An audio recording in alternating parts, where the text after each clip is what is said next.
সুপ্ৰভাত ল'ৰা ছোৱালীসকল। আজি মই দেখুৱাম তোমালোকক পঞ্চম শ্ৰেণীৰ অসমীয়া নতুন পাঠমালা কিতাপখনৰ প্ৰথম কবিতা। কবিতাটোৰ নাম হৈছে ককা আৰু নাতি ল'ৰা। পাঠ 11 আৰু পেজ নম্বৰ হৈছে 50। আমি এতিয়া প্ৰথম পেৰাগ্ৰাফটো পঢ়িম। 1 ককা আৰু নাতি ল'ৰা একেলগে বহি সাজিছে বালিৰ ঘৰ দুয়ো হাঁহি হাঁহি। পোনাতি পুৱাৰ যেন প্ৰথম কিৰণ আনজন সন্ধিয়াৰ হেঙুলি ৰহন। পেৰাগ্ৰাফ নম্বৰ 2 হাঁহি হাঁহি পোনাতিয়ে কয় উলাহেৰে সাজিম ইয়াতে ঘৰ অতি যতনেৰে। থাকিব ইয়াতে মোৰ হাতী ঘোঁৰা যত লগোৱা লিগিৰি আৰু বয় বস্তু কত। চাৰিফালে ঔষ ঔষ থাপ তুলি মই ৰাখিম ঘৰটি মোৰ চোৰ নহাকৈ।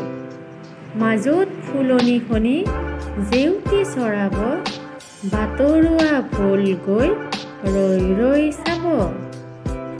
পেৰাগ্ৰাফ নম্বৰ 3 ককাই সঁহাৰি কয় মোৰ দুপিয়াই সাজিছিলোঁ তেনে ঘৰ কোনোবা দিনাই।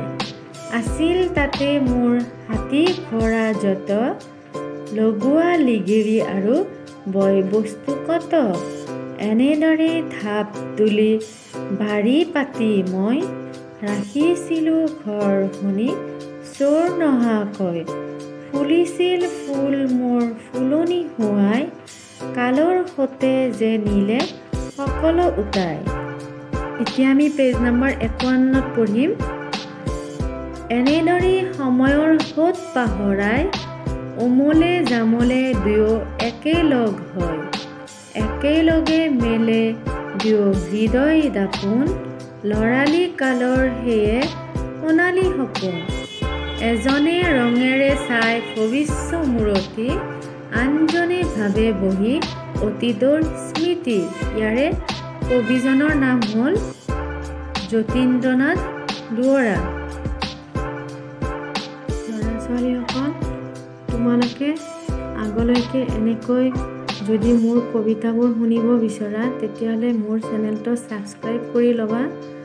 আৰু ইয়াতে মই পঞ্চম শ্ৰেণীৰ নতুন পাঠমালা কিতাপখনৰ গোটেইকেইটা কবিতা ভালকৈ আবৃত্তি কৰি শুনাই দিম। তোমালোকে ইয়াৰ পৰা নিশ্চয় উপকৃত হ'ব পাৰিবা। আজিলৈ ৰাখিছোঁ। বাই।